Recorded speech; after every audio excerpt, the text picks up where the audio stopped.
You're listening to FitPro Sessions with Parallel Coaching, episode number 33. Hi, I'm Neale Bergman, and in today's podcast, myself and Hayley give you 7 money tips, self-employed business owner tips to get you through COVID-19. So stay tuned. Hi, I'm Neale Bergman. And I'm Hayley Bergman. Over the last 10 years, we've helped thousands of fitness professionals to get qualified, learn with simplicity, and coach clients with confidence.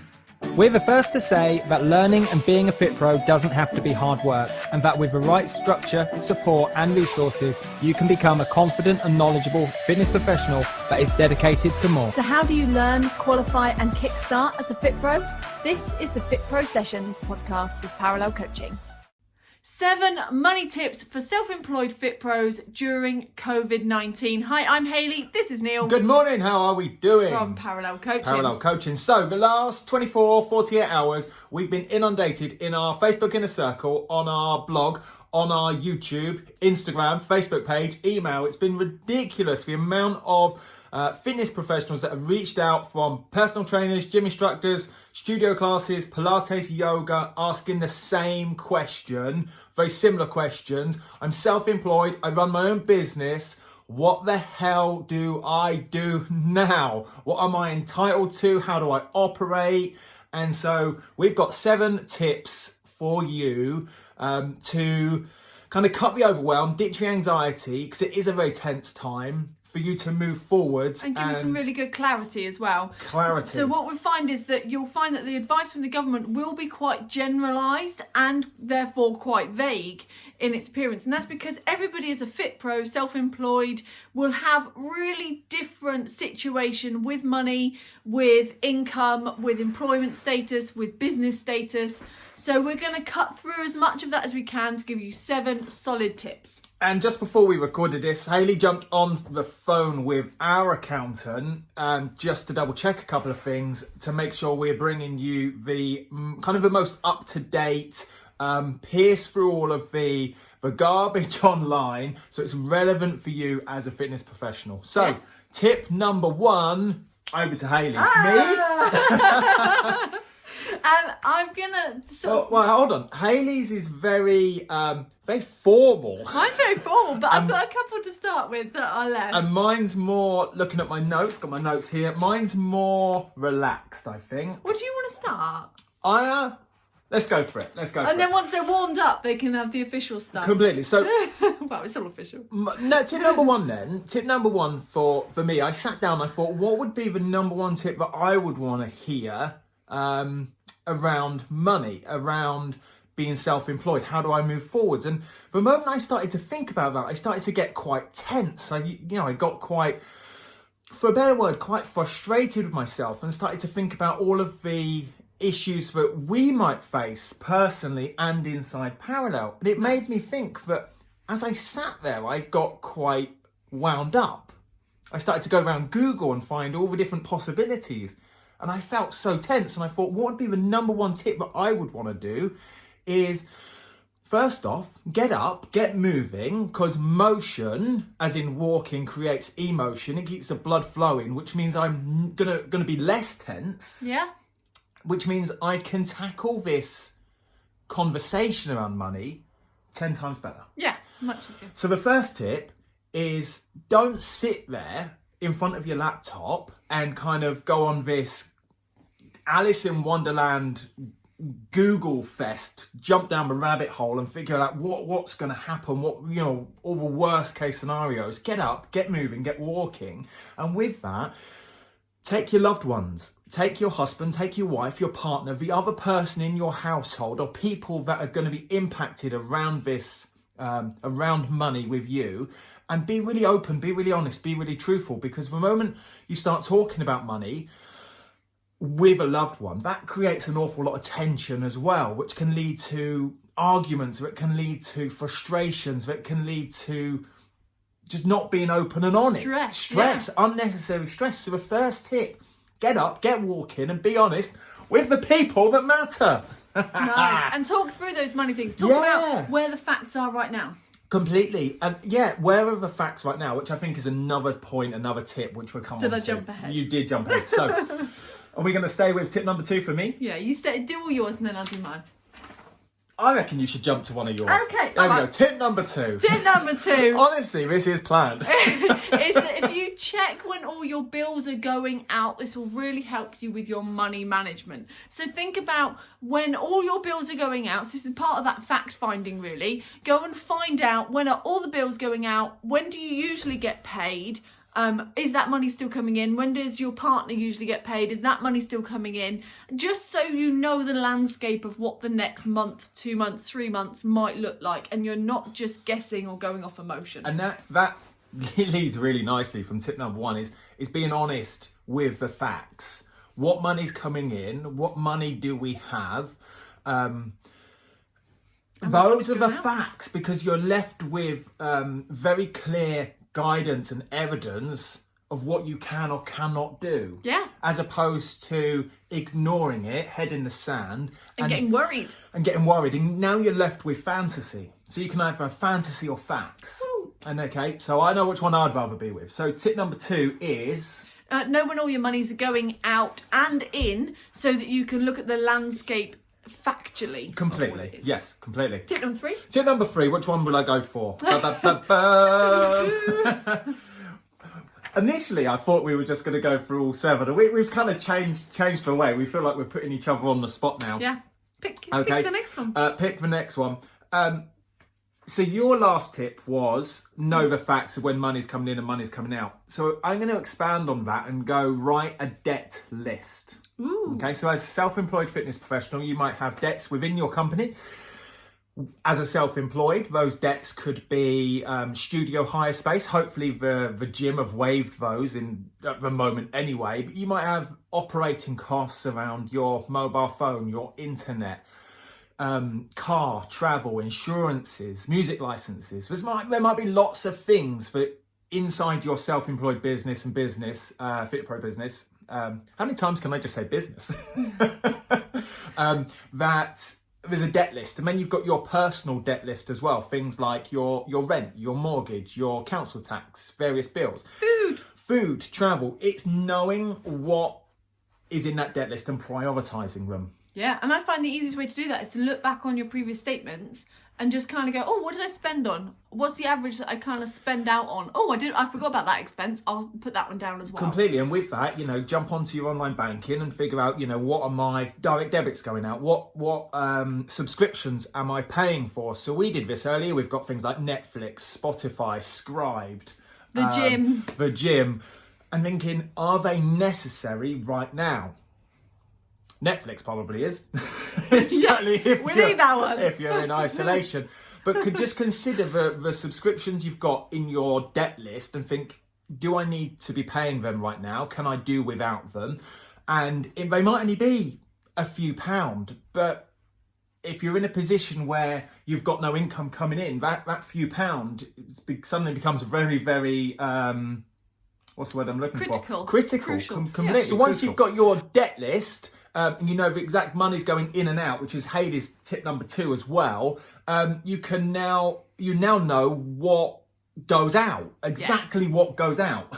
And then it's not a guess at all. It's science. You've got the ins, you've got the outs. You've got the facts, you know left. exactly what's staying in your account, what you're left with, which kind of spills over to another tip, which is then you're left with this pot of money, and you can set a clear budget. Ooh, nice. Is this tip 3? Tip 3, a spending diary. Nice. What monies go out of your self-employed business, your limited business, what monies goes out of your personal business, and that's a spending diary. Yeah. Because I know what I'm guilty of this. It's really easy just to spend. Yeah. And a few quid here, a few quid there, and before you know it, lots of quids have gone out. Yeah. I know it sounds Especially really silly. if you're now relying on things like Amazon to do most of your shopping, it's really easy to just go, oh, and I'll add that on, and I'll put that in the basket, because it's uncertain times. You almost want to be more prepared, and actually you could end up overspending. Completely. So yeah. Hayley's tip number 2 was know what's going in and out and know what the facts are. My tip number 3 was making a debt list, and that makes those facts even more clear. Nice. Boom. Good. Very clear. Shall I go tip 4? Over to you. Tip number 4. This is where we pivot back to really your business side of things in particular. As a self-employed business owner or just self-employed being, you actually have a really powerful stance where you can pivot quickly. So if you imagine that a big container ship, it takes a long time. That's a big ship, a big company. It takes a long time to go round a corner. Whereas imagine like that you're walking, you can literally just stop and twizzle. Like you can turn around really quickly. A jet ski, you can turn really quickly. Turn on a sixpence. I think There you that's go. probably what they wanted to hear. That's the wording. Didn't need that big description. That's okay. So you're able to pivot very, very quickly as a FitPro, as a self-employed. So think about what you can do outside of the box. So, okay, you maybe used to do one-to-one PT. You maybe used to do boot camps. You maybe used to do different things. So what can you now do that will service your clients in a different way so that you can up some of your cash flow? And that might also include that you're asking for money in advance from some of your clients. Maybe you could give them a little discount if they buy outright. I think the key thing here is a lot of industries have come to a halt, but people are still spending. People still have money. It's not that their behaviours have suddenly changed overnight. Yeah. So one of the people in our coaching group, she made it really, really clear that she's still putting out dozens of offers every other day and we're not seeing any impact in her business because she's still providing offers. If anything, she's got more of an uptake because so many other businesses have stopped providing offers. Yes. Another person in my coaching group are seeing some of the cheapest Facebook leads they have seen in the last 2 or 3 years, simply because everyone else has switched off their ads. So there's actually more opportunities coming out of it as well, and it's just important to see those. Completely. So rather than seeing, my clients are cancelled, my business is gone, they haven't gone anywhere, maybe this is a time just to kind of stand on the sixpence to start off with and just think, right, which way do I want to turn? And it could just be one small degree to the left or right that allows you to see a slightly different perspective and still pitch a client a service, which creates some cash flow. So let's just say, for example, I don't know, real simple now, because everyone's in a different position. You do a 12-week plan for somebody and you're going to train them twice a week for 12 weeks or once a week for 12 weeks. And let's just say you charge them £500 and they pay weekly or pay monthly. Yeah.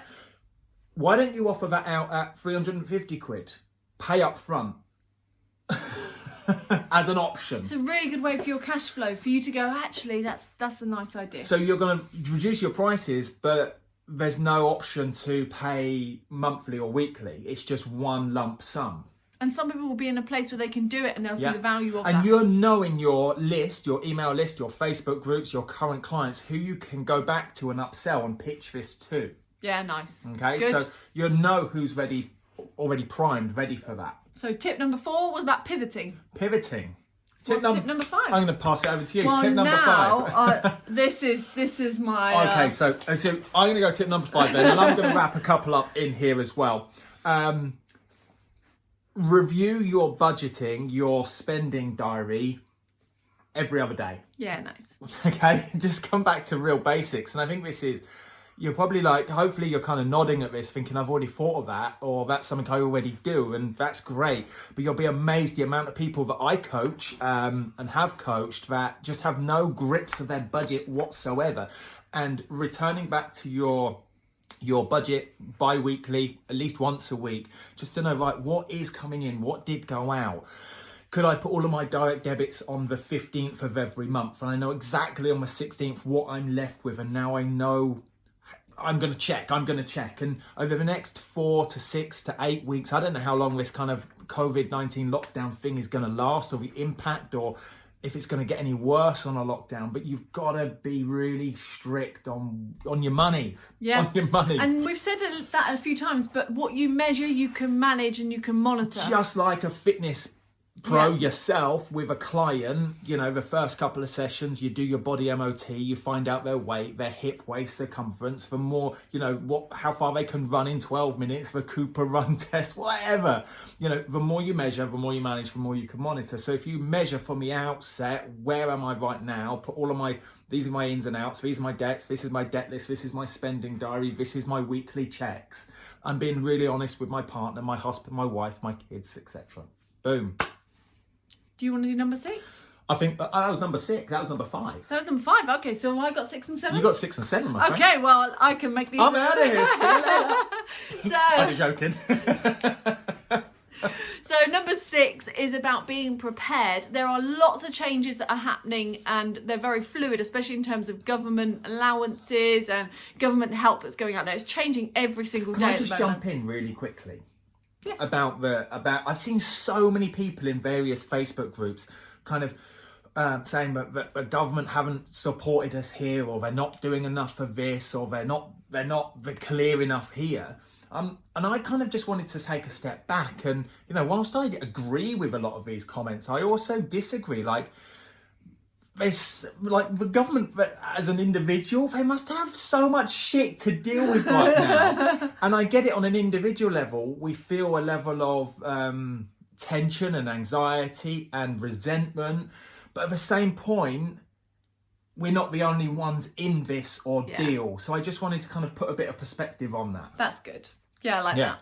And with it all being quite uncertain, lots of changes, there are some things you can do to be prepared regardless of the offerings that will come ahead. The types of evidence you'll probably be needed to prepare, this is our tip number 6, is to go and download 3 years worth of accounts and also 3 months worth of your salary statement. So like your PAYE slips if you're employed, or some sort of proof of what you're earning on a monthly basis. So 3 months worth of pay slips, and if you're self-employed, evidence of how much you've paid yourself, how much you've been earning, and then alongside that, just to clarify, 3 years worth of accounts. Yeah, and if you're self-employed, that could be 3 years worth of your self-assessments. So the easiest thing is you get a report every time you've done that. So log back into, is it like your government gateway? Yes, log back into your government gateway, download those if you haven't already kept them, just so that you've got it there in one folder ready to go.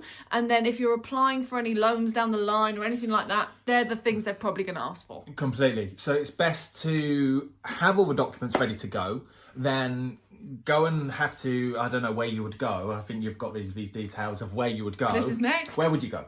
Should we do tip 7? Yeah, go for it. Tip 7 is where you're going to go. Where you're going to go. So if you've kind of got to the point, you're like, I've looked at all my facts, I don't know what I'm going to do, I'm all out of money, I'm all out of options, then this is what you do. And I actually have 5 things under this one tip. Shit. So, first of all, this is the biggest change at the moment. Like I'm saying, it's changing daily, so this might change again. But the first one is employment support allowance. This is now open to those that are self-employed as well. So employment support allowance means that if you're sick, if you're isolating because the government has told you to isolate, or you're caring for somebody that is sick, then you can access the basically sick pay and universal credit straight away from day 1, not day 8 of the illness. And it's open to you as self-employed. So if you do want to do that, just look up employment support allowance gov, like .gov or whatever. Just put that into Google and you'll find the information you need. And the key point there is that those organisations are going to want to see evidence of your, as a self-employed, for last 3 months and last 3 years worth of accounts, because that is going to ascertain what you're entitled to. Yeah. So rather than get to that point, get in line with the queue, get on the phone with somebody, and for that person to turn around and say, this is what we want to see, and think, oh, God damn it, I've got to go and do X. Why didn't you tell me? Have it ready. Have it ready. Have it ready. So employment support allowance was the first one. Then there is a new helpline called Time to Pay, which has been set up by HMRC. It's pretty cool. Do you want the number? Yep. 0800 015 9559, or you can Google Time to Pay, and this will help you defer tax payments. So if you feel like you need to defer your tax payments so you've got a little bit more cash flow, contact them and go through that scheme. Yes, because Hayley does a lot of the accounts for us inside the business, so Hayley can correct me. But last year, HMRC took a mid-year tax payment, personal income tax, from me. Yes. Without me really knowing. Well, we did know. We just I didn't know. But yeah, you can go online. So what I'm trying to say is, make sure those types of things don't just creep up on you and bite you in the arse. Yes. go on. Your self-assessment tax rebate or tax payment could have been split into several payments, which is like usually January and July. Yeah. So you can defer any later ones, or if you're already spreading it, you can defer those spreads. Completely. So that goes back to that debt list, and it's just going into that conversation a little bit deeper, and it might be uncomfortable. But go and figure it out, because you could end up. Hopefully, this has sparked that might be an expense that's coming out. An expense that's coming out, but that could save several £100. Yeah. And also more importantly, take off a huge amount of stress. Yes. The next thing is business interruption cover. So if you are a gym, if you're a gym and you've got a gym facility and you've had to close that because of the regulations say gyms are to close, then your insurance will be able to cover you through the business interruption cover, because it came from a government announcement. So definitely look in with your insurer if you've had a facility that you've had to close. Completely. And I know inside the Inner Circle there's a number of facilities, which is amazing. I just want to tip my hat to you guys big time, because we taught a number of you as well. So we saw you right from like level 2 gym day one, and you've got your own facilities that impact hundreds of people. So That's awesome. That's bloody amazing. And I get it. It's tough right now. So business interruption insurance. Yeah, interruption cover. Yeah. Interruption cover. And also you'll be one of the changes that government made was that they're going to be exempt from business rates for 12 months from here on in. So that's pretty cool. It's pretty cool. So if you pay business rates as part of your expenses in your business, then you can kind of wipe them out for 12 months. Do they have to still pay them the following year, or is it just wiped out? I believe it's the wording is exempt. Okay. So that wouldn't be a holiday of. It's that you don't pay it for a whole 12 months. That's our interpretation. So just to clarify on that, the likelihood at this point, you if this applies to you, you've probably got an accountant. Get on the old hooter with that person and find out the exact ins and outs of what exempt means for you in terms of business rates. So rather than sit home and stress and think all of the what ifs, get on the old blower, get on the old hooter and think, who do I need to speak to, and have those awkward, maybe uncomfortable conversations. And that might also be part of that same conversation that I just said with your insurance cover about business interruption cover and the business rates going in together. Cool. Also, there is one more thing, and this is the Coronavirus Business Interruption Loan Scheme. Ooh, that's a bit of a mouthful. CBILS, CBILS. If you Google that basically is that if all else fails, there is a loan scheme available. The only problem with the loan scheme is obviously it's a loan. You're going to need to pay that back afterwards, but it is an option for those earning under like 40 million. So I think most FitPros are okay. Completely. And that's my list. There we go. There's the list. There's the 7 tips. So comment below, however you're watching or listening to this, whatever social platform you're on, let us know the tip that kind of resonated the most for you. Let us know what you're doing, and also let us know if you've come across any other tips that you feel and know that would be useful for FitPros. Yeah, that's nice.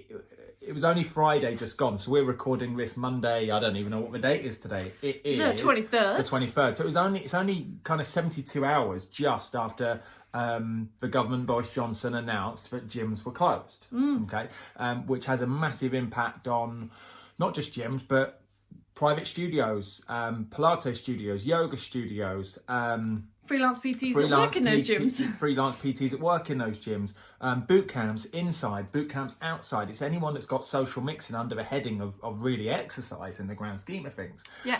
So it is all up in the air. It is going to feel quite unknown.